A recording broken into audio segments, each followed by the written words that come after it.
a falar dessa graça sem par. Olá, bom dia a todos. Graça e paz seja multiplicada com todos. Hoje estarei abordando sobre um maravilhoso personagem, sobre a vida de José, filho de Jacó. Semana passada tivemos falando sobre o personagem Josué, um assunto muito importante. E hoje queremos falar com vocês aí sobre José. José foi o primeiro filho de Raquel com Jacó. Cresceu como filho favorito de Jacó. Um moço maravilhoso, obediente. Muito só se lembra de José como moço sonhador. É verdade? Muito se fala de José como moço sonhador, lá vem o sonhador. Que foi jogado, o moço que foi jogado na cova, só se lembra dele, foi jogado na cova. O moço que ganhou uma túnica colorida do seu velho pai Jacó, só se lembra disso, né? O moço que foi declarado morto, o moço que foi vendido pelos seus irmãos como escravo. Muito se fala sobre esse personagem. Digo de nota, queremos dizer a vocês que José recebeu um revestimento que são as túnicas de seu pai Jacó, que são símbolos espirituais para a sua vida. As túnicas era a peça mais importante do vestuário dos judeus, por isso o pai Jacó o confeccionou e lhe deu de presente.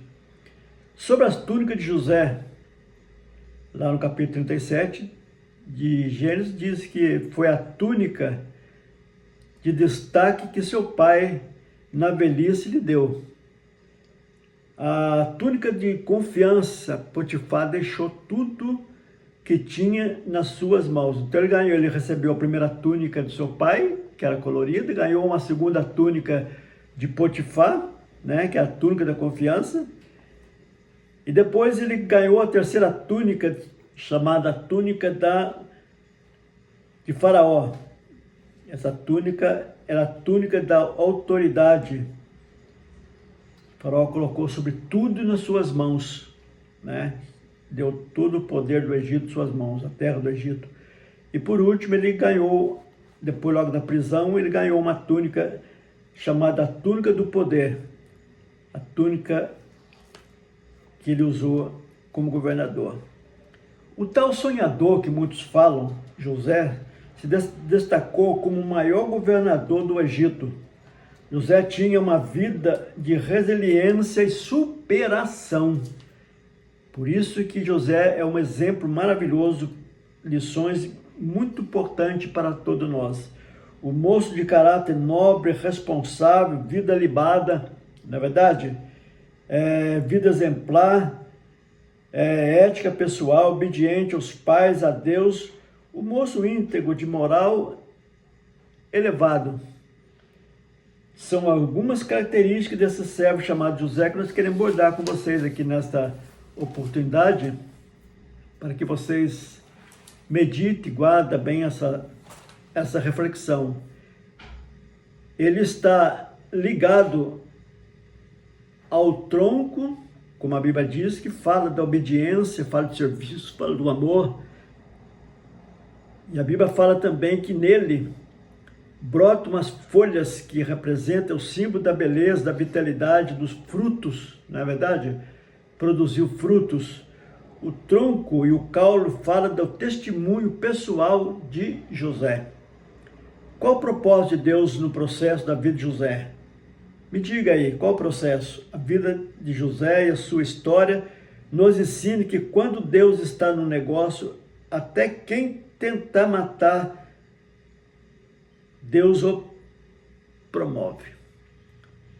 Muito interessante. José foi capacitado a se tornar um líder, salvador do seu povo. Glória a Deus.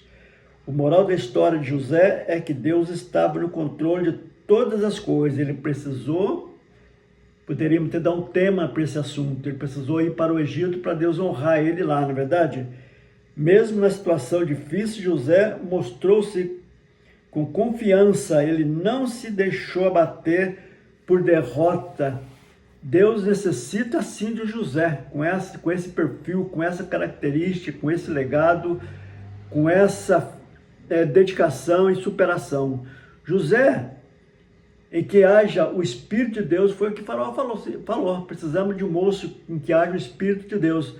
Deus resiste, que resiste à tentação, que sofra duras provas, que dê de comer aos seus irmãos, que preserve sua posteridade na terra e que seu nome fique gravado na história como tipo de Cristo que foi José. José era o tipo de Cristo.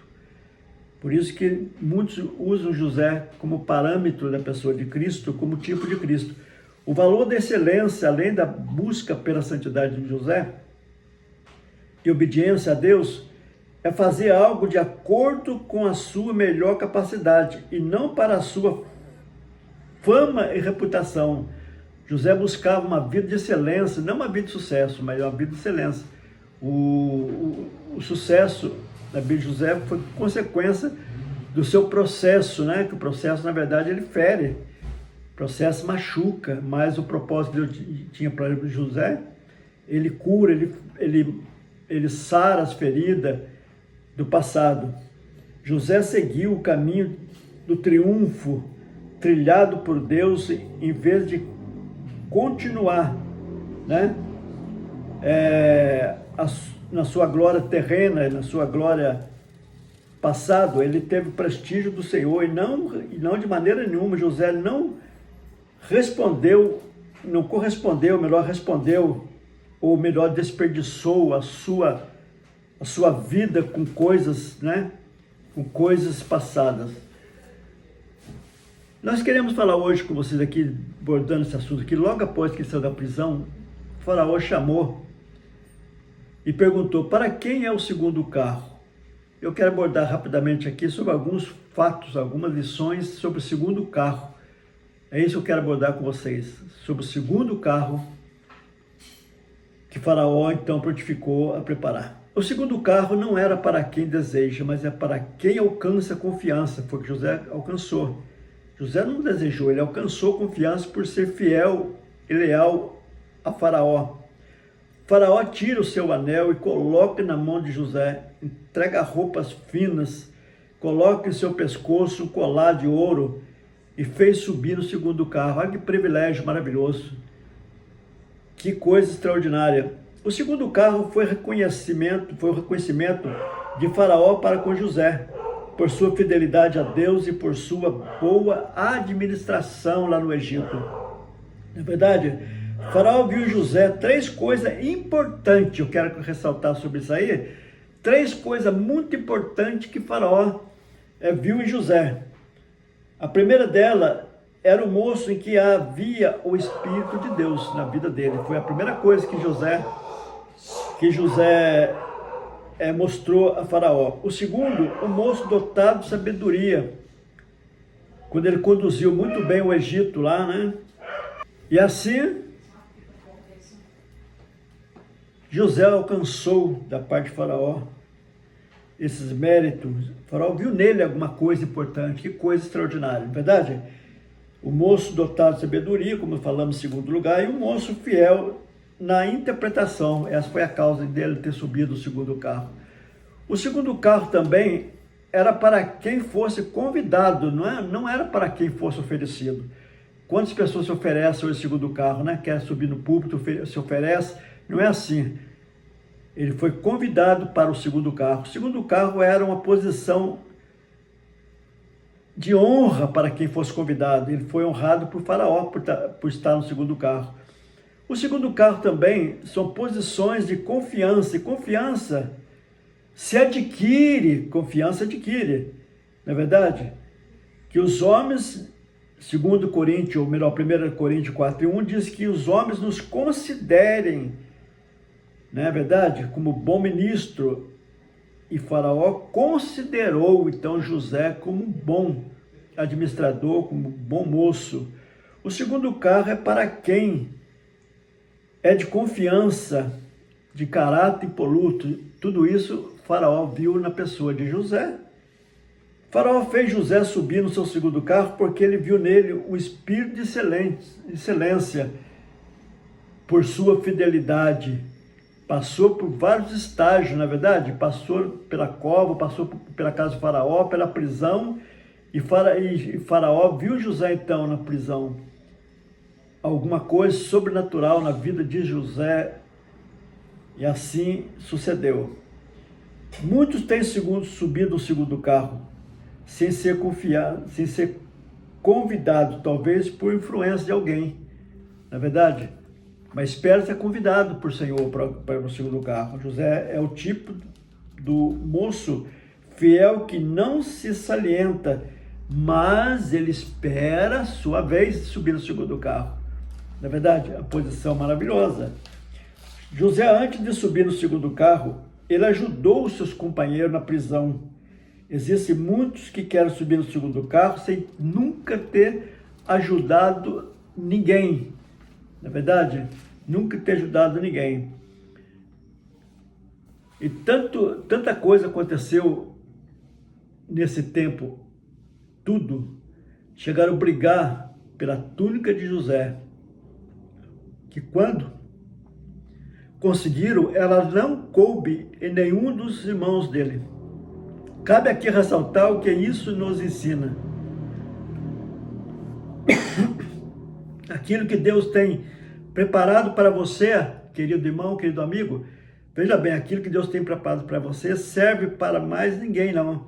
É para você mesmo, só para você o que Deus deu. O que é teu. Ninguém mata quem Deus dá a túnica. Fique sabendo disso. Aquilo que Deus escolheu, que Deus preparou, ninguém toma, nem tira. É teu, o propósito é teu. Então nós queremos dizer para você que José, da aparente tragédia, ele triunfou na vitória. Louvado seja Deus. Mesmo estava cercado de inveja, ciúme e ódio, José superou tudo isso. Os dias maus, os desafios, porque Deus sempre cumpre. Deus estava no controle de toda a vida de José, mesmo nas situações mais difíceis, mais adversas. Na sua diversidade, Deus honrou em todo momento pela sua fidelidade.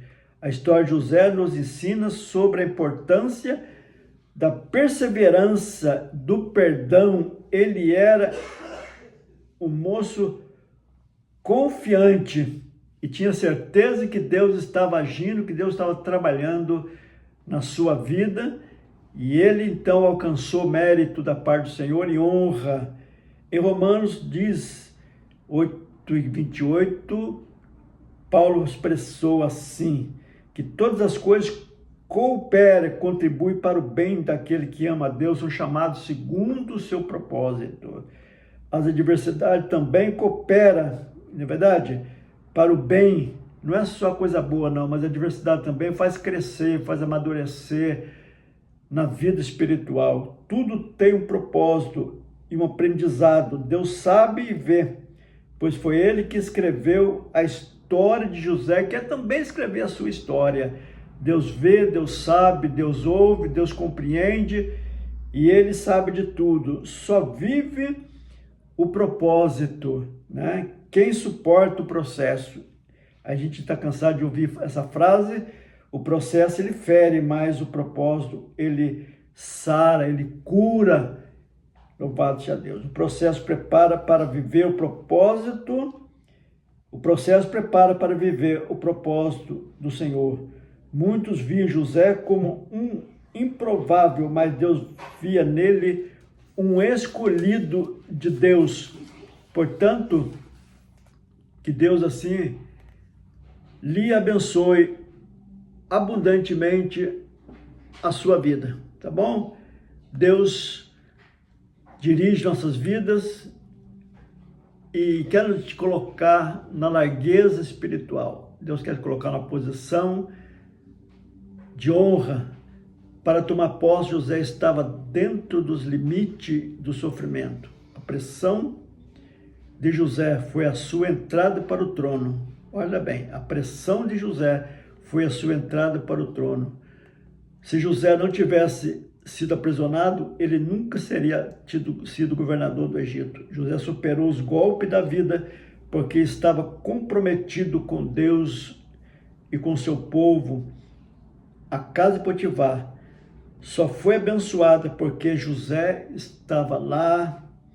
A prisão foi abençoada porque José estava lá. O Egito foi abençoado porque José estava lá. As bênçãos de Deus não estão em lugar ou coisa. Onde estiver ali um José, ali estará também as bênçãos de Deus. Que Deus assim lhe abençoe e te guarda por esse momento, por essa reflexão sobre a pessoa de José. Tenha um bom dia, na graça e na paz do Senhor, tá bom? Compartilhe esse vídeo, curte e você será abençoado em nome de Jesus. Eu ouvia falar dessa graça sem par.